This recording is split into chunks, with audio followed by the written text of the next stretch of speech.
for context. I had been with my ex-fiancé Rob for 3 years when we got engaged and when he decided to start cheating on me with my sister. My sister, Nora, is 2 years younger than me and was always a jealous brat. Whatever I wanted, she always wanted the exact same thing, and most of the time, she got her way. Our parents would totally coddle her the entire time she was growing up, and I guess that's why she grew up to be a spoiled, entitled, and insecure brat. It didn't bother me that she always got her way. It also got on my nerves that she was a huge copycat, and then she would pretend like I was the one copying her. Whenever we even thought about these things, my parents would intervene and ask me to let it go, since these were petty things and I needed to be the bigger person.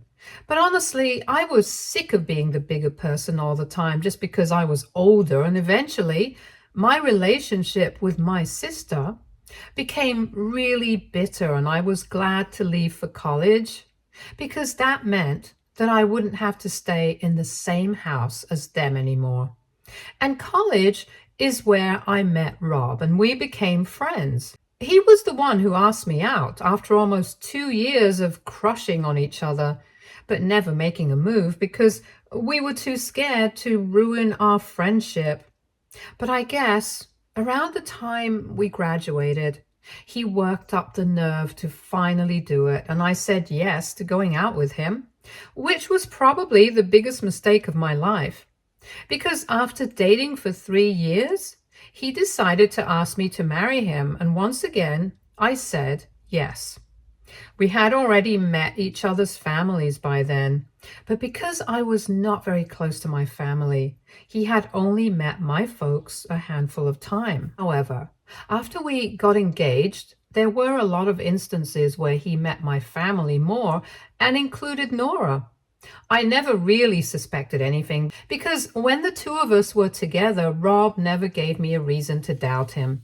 He seemed pretty head over heels in love with me and I loved him. So for me to even think that he would end up cheating on me with Nora, it seemed too unlikely to happen.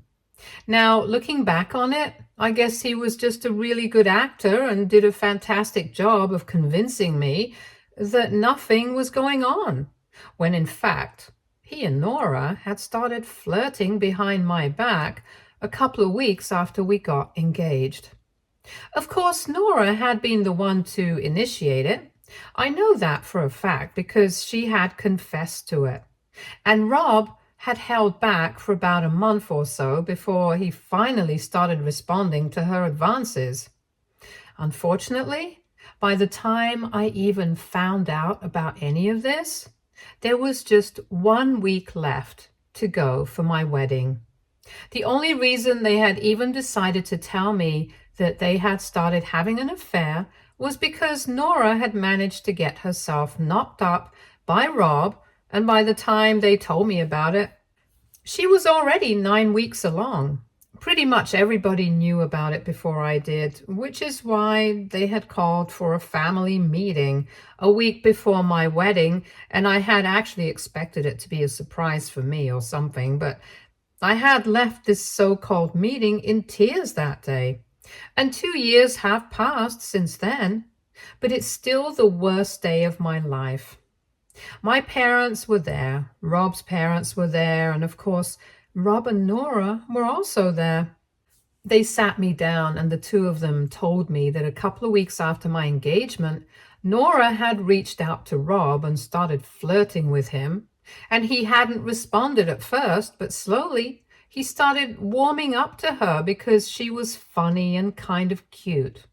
They figured that it was just a bit of harmless flirting, and at first they were just joking around, so it seemed like banter. But before they even knew it, they had started falling for each other. Nora told me that she had only started flirting with him because she felt like messing with me. But apparently, according to her claims, she did not have any actual intention of ruining our relationship or falling in love with my fiancé. And as for Rob, His excuse was that he had just started thinking about life after marriage, and this was his way of relieving the stress that he was feeling about the upcoming wedding and stuff. Both of them had pretty lame excuses, and I definitely didn't believe what Nora was saying about her not having any intentions of ruining anything for me, and that the affair had just happened out of the blue. The bottom line was that my fiancé had cheated on me with my sister, and now Nora was pregnant with my fiancé's baby. Not just that. They were apparently also in love with each other and wanted to marry each other, which is why they had told their parents, and the family meeting had been called so that I could be informed. Everything had already been decided. They had just wanted to let me know about it, and it's not like I could do anything about the situation at that point, so I just had to deal with it. The families had been told the truth about a week before me, 2 weeks after Nora and Rob found out that she was pregnant, and all of them had discussed the way to go about this in the future and had come to the conclusion that I just had to deal with it because obviously Rob couldn't marry me anymore. They started to apologize to me, but that was when I decided that I had had enough. And until then, I had just been sitting quietly because I was in disbelief of what I was hearing. But when I realized that they were all telling me the truth, and this was actually happening, I lost it and I started screaming at everyone. I was really frustrated, hurt, and confused. And it all just came out at once. Most of all, I was upset with Rob and Nora because they were the main culprits here. I screamed at Rob for almost 5 whole minutes and cursed him out, and he just heard me out quietly. And then I finally addressed Nora and told her that I didn't buy any of the baloney that she had been feeding to everyone else, that she did not have any intention of ruining my relationship with my fiancé, because knowing the kind of person they were, that's probably what she had wanted all along. And now that she was pregnant with my fiancé's baby, she was probably very proud of herself. She started crying and apologizing, telling me that she really didn't have any intention of going so far and that I had every right to be mad, but she just wanted me to know that she didn't intend to do something like this. But I just couldn't take it anymore. I ended up slapping her right across her face, and then she stayed silent. After that slap, nobody had anything to say anymore, and I left. That was the last time that I saw Rob, Nora, or anybody else from my family in person.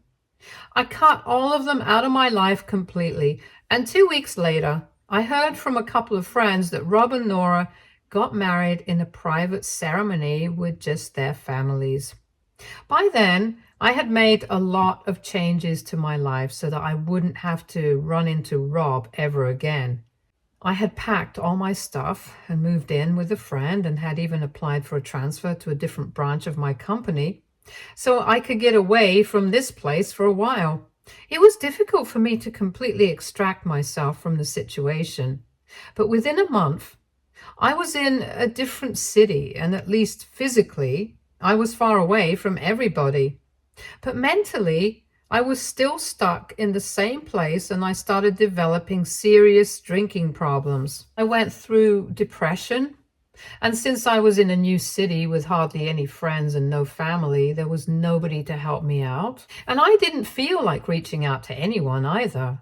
Eventually, I stopped showing up at work too, and within a couple of weeks, they had fired me. But I still stayed there for about 2 or 3 months more. I stayed away from my hometown in that new city for a while, after I was laid off, just so that I could escape from everything until I finally ran out of money. I was so broke that I could hardly even afford flight tickets back home, but somehow I sold some stuff of mine and managed to scrape by to return here. By then, I had finally started to realize just how I had royally messed everything up for myself. And I didn't even have enough money to drink, which meant that I had to suffer withdrawal symptoms along with depression. In my head, I was over. But I guess there was just something in me that refused to give up that easily. So I flew back home and showed up at my best friend's house. Kylie, my best friend, had been my platonic soulmate since I was in kindergarten. And when I showed up at her house, I hadn't even been speaking to her because I wanted to forget everyone and everything. But when I asked her to help me out and broke down at her doorstep, she took me in, no questions asked. For that, I'll always be grateful, because when I couldn't turn to my own family, she was the one who looked after me. It was evident from my physical appearance that I was going through some serious problems, and she took care of me, helped me apply to new jobs, and let me live with her rent-free for almost 3 months until I finally felt healthier. She put me in touch with AA support groups and was even considering rehab, but I didn't want that. I was lucky enough to get better without rehab, and I even managed to land a decent job at a different company. I still stayed with her even after I got a job again, and she let me live with her for almost 8 months before I finally felt ready to live on my own again. And by then, I could tell that her boyfriend wanted to move in with her, and so did she. But they had been holding off on that for my sake. I didn't want her to make any more sacrifices for me, so I decided to move out after 8 months of staying with her. And even though I was still struggling to cope with everything mentally, I did feel much better, and soon enough, I was back on my feet. Almost 2 years have passed since my wedding got called off, and I have had no contact with anybody from my family since then. After I left, nobody even bothered to reach out to me, not even to apologize one last time. I wasn't close with my extended family anyway, and once I stopped speaking to my parents, I cut the rest of my family out of my life as well. And once our friends had found out what Rob had done, they had cut him off as well. So I had absolutely no clue what had been going on with them for the past 2 years. But 3 weeks ago, I heard from a couple of friends that Rob had unfortunately been in an accident and had succumbed to his injuries after fighting for his life for 4 days in the hospital. It had come as a huge shock to me, and I had even attended his funeral, but had left before anybody could spot me because, in spite of everything that had happened, him and I had been close at one point in time, and I just couldn't believe that he was gone. If I'm being honest, I still haven't come to terms with it fully. It's not like I'm still in love with him or that I haven't been able to move on, but I don't know how to explain it. It's just a huge shock because nobody could ever see this coming, and it's difficult to accept somebody's passing even when you hate that person. And as if that shock wasn't bad enough, my mother showed up at my house with Nora and Rob's daughter a couple of days ago and told me that she needed to talk to me on an urgent basis. I wouldn't have invited her in, but because she had the kid with her, I asked her inside. She told me that she had taken great pains to find out where I live because none of my friends had been ready to give out my address, and told me that she was really thankful that I had agreed to speak to her. She told me that she knew I had been there at Rob's funeral and that she and the rest of the family were still really sorry about whatever went wrong, but it was beyond their control. And then she told me that Rob and Nora did get married, but they are still paying for everything that they did wrong with me. My mother then started breaking down and told me that Rob had, of course, had to pay with his life, and that had been his punishment. But what she was going through was even worse because she has not only lost the love of her life, but now she's not even sure if her daughter will ever be able to grow up experiencing the love of her parents. And that's how I found out that Nora had been diagnosed with glioblastoma, and she has maybe 3 or 4 years to live at best, and 1 year at worst. She had been diagnosed about 4 months back, and even with treatment, it's very unlikely that she's going to make it because it's an aggressive form of cancer. And people hardly ever make it. The doctors were hopeful because she's still young and has led a healthy lifestyle so far, but even then, it's just going to extend her lifespan for a couple more years, and chances of making it for more than maybe 5 years are bleak. In the past few months, Nora had been a little hopeful because at least Rob was around and healthy, and she knew that her daughter would be taken care of because maybe in the future, Rob could remarry and her daughter would have both a mother and father, or at least just a father. But now she's absolutely shattered because her daughter has already lost her father to an unexpected accident. And in a couple of years, she's going to be orphaned when Nora leaves her side as well. Of course, my niece is definitely going to have her grandparents, but it's not the same thing. And it's not like my parents or Rob's parents are getting any younger. All of them are already either in their late 40s or in their early 50s, and that's obviously not the ideal age to be raising a child all over again. Besides, Nora believes that even if her daughter's grandparents are up to the task, it's important for her to know that her daughter will have at least one parental figure around even after her demise. That's why my mother had come to me, because after Nora found out that I had been there at Rob's funeral, she got it into her head that I was the only person whom she could trust with the responsibility of raising her daughter after she was gone.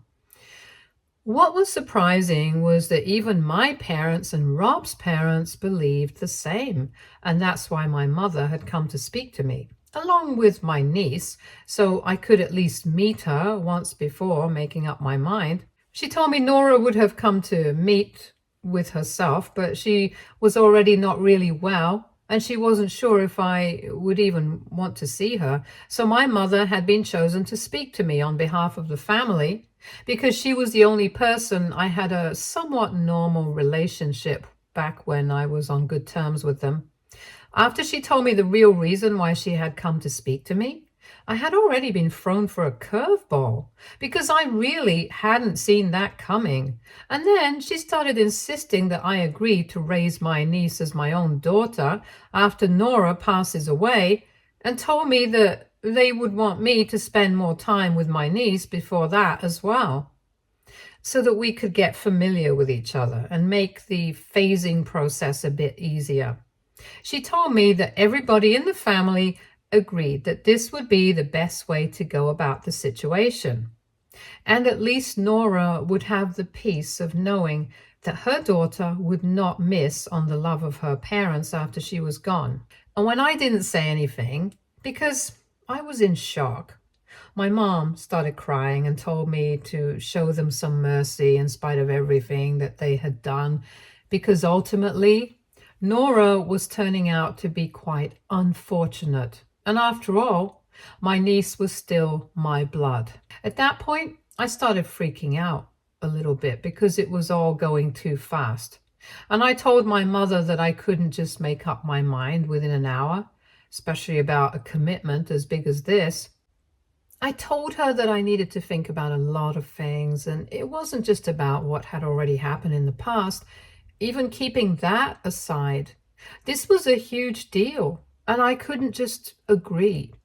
At first, she told me that Nora would be heartbroken if I refused, and she was already pretty depressed and she would not be able to take it well if my mother went home and told her that I had declined. My mom started pleading with me, and I told her that I just needed some time to think about it. I wasn't accepting, and neither was I declining. I just needed some time to think things over, and I really didn't want to get upset in front of my niece because she was pretty young. So I requested my mother to leave so I could have some peace and quiet. Eventually, my mother did leave, but only after making me swear that I would contact her within a week and let her know about my decision. It has already been a couple of days since then, and I still have no idea what to do. I feel terrible about a lot of things, not just whatever had happened in the past. Of course, that still hurts when I think about it, and it hurts even more when I think about what's going on with all of us right now. I'm doing well enough in my life at the moment, but thinking about Nora and everything that she has lost, I honestly think that this punishment that she has received is far greater than everything that she did wrong. I'm just totally lost right now. I don't know what to do. And it's making me feel horrible about myself because even if I forgive Nora, I know that I'm still not ready to raise a child. So, AITA for not wanting to adopt my sister's child after she passes away? Edit. My niece's grandparents are more than ready to take on the responsibility of raising her after Nora passes away, but even they agree that they are not exactly the ideal candidates. All the financial aspects of raising a child are going to be taken care of by Nora and everyone else. But that's not even what I'm worried about, because even though I can afford to be a mother right now, speaking from a strictly financial aspect, it's the emotional aspect that worries me. Ultimately, it's Nora's decision, and she, as well as everyone else, believes that I should be the one to raise my niece after Nora passes away because I'll be able to form a maternal bond with her daughter. But the grandparents will always be just that, grandparents. I can understand where it's coming from, but I don't feel ready, and that's the problem here. Update 1. So today was the day that my mom had made me promise to get in touch with her because 1 week has passed since she visited me. She had stuck to her promise and not tried to contact me even once during this past week because I had told her that I needed some time to think and come to my decision, and I wouldn't be able to do that if she constantly kept badgering me. This week has been really difficult because the decision itself had been made. I just didn't know how to come to terms with it myself or how to convey it to the rest of the family. But I had to do it for my sake and for theirs. So I just called my mother up today, invited her home, and I finally told her that I wouldn't be able to do it. I told her that I have been through a lot in my life, and right now I was just not in the kind of state of mind where I could even entertain the thought of becoming a mother, much less the mother of Rob and Nora's child. There were already a lot of emotional layers to my decision, and it was all just really complicated. So I tried to keep it as short as possible. And I just told her that I was not ready to be a mother. It was a huge commitment, and I had thought about it really long and hard, and I was just not ready. My mom's reaction was nothing short of hysterical, and she instantly started telling me that it's not like I had to commit to it right now. I still had a couple of years before Nora left, and hopefully that would be enough for me to make up my mind. But I told her that even then, I wouldn't feel comfortable trying to take her place or whatever, and it would just be really painful for me. My mom started crying, and it was really difficult for me to even talk to her because she just kept repeating that this was going to break Nora's heart, and I felt terrible about it as well. But there was nothing that I could do. Eventually, she managed to gather herself and told me that she understood my decision and respected it, and then she left. I feel relieved that I was able to tell her what I wanted and stick to it, but I also feel equally terrible about the reaction, and I know this is going to be difficult for Nora, but well, I had to do what I had to do. Update 2. So it has been 3 days since I last met with my mom, and today in the morning she called me up and told me that Nora really wanted to speak to me in person.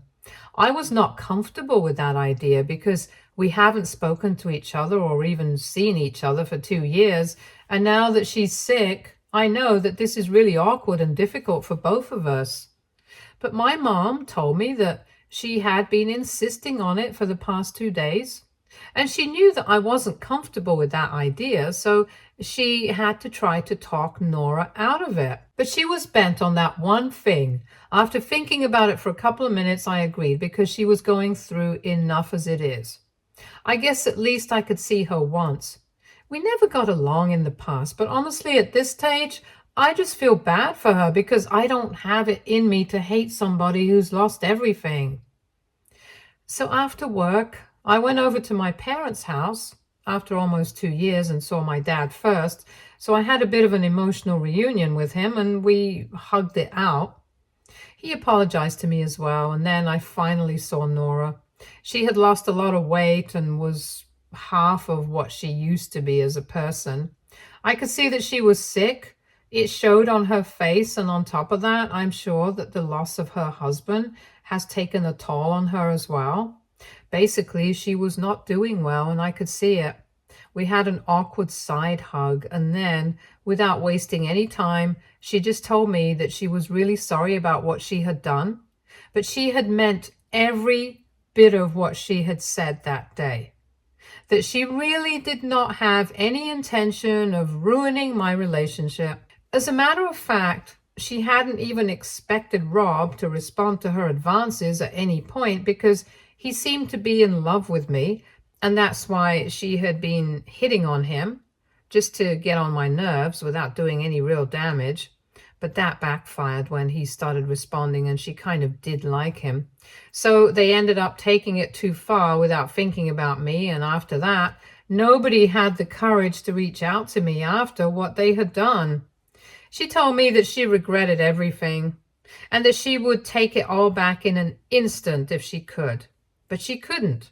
So she was just trying to apologize to me and make up for everything that she had put me through. And she also told me that when Rob had been alive, even he had been full of regret about this, and both of them were just really sorry. I didn't want to relive the past, so I just told her that it was fine and I didn't want to think about it anymore because I had moved on from it. After that, she told me that she knew that I had declined to raise her daughter as my own after she passed away, and she could understand my reasons for it. But she also wanted me to know that even if I changed my mind at any point, she would still love for me to take my niece in. I didn't know what to say, so I just smiled and then we chatted about our lives. I spent almost an hour and a half with her before I started feeling tired because I had come straight from work to see her and she told me to go home. But she also requested me to stay in touch because she would really love to have an opportunity to make things right with me before it was too late.